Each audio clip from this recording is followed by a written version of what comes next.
The Anaplan platform is perfectly suited to the wide range of planning and modelling demands which exist within a human resources function. Whether it's strategic workforce planning, short-term operational forecasting, or compensation and benefits modelling, Anaplan provides HR professionals with a tool they can manage themselves. So let's take a look at an example of this in action. Here we have an example of using Anaplan for a headcount projection. We can see the various teams involved within the business, a view of what we're currently forecasting for the year-end position, how that stands versus where we are today, and also compared to a previous forecast. Finally, over to the right-hand side, we can see a target that's been set from the leadership on a top-down basis.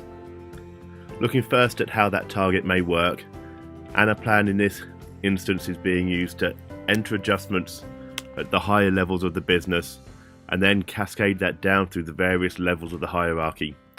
At each stage, the relevant management team has the empowerment to change the mix of the target within their area of the business while still being held to the number that's been given to them on a top-down basis.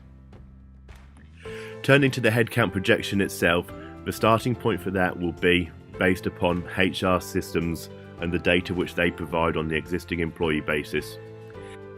Here we can see a roster of all staff within the business that's been imported through from the core HR system.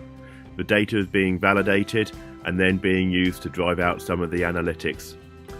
The type of analytics may be things such as an inspection of how headcount has changed over the year to date, looking at the volumes of leavers and joiners within the business. As well as the core HR system, other systems such as the Recruitment Platform may also provide some intelligence and some input into the planning process. In this instance, a vacancy pipeline has been sourced from a recruitment platform, and as a planner, we're able to begin to change assumptions and explore the impact of potentially cancelling some recruitment activity or delaying individual pieces of recruitment. With all of this data in place, we can then begin to also deal with modelling out some of the assumptions that are going to form the basis of the headcount projection. These could be things such as attrition, internal movement and mobility within the business, or the impact of other strategic changes. Something like attrition can easily be informed based upon what's been seen in the business over recent times, and using that to derive an attrition ratio which will be projected forward. As an example, we can see here we're controlling how much historic data is being used to derive an average attrition rate, and that's going to be the basis of the planning assumption going forward. That can be set at a higher level or overridden at the lower levels.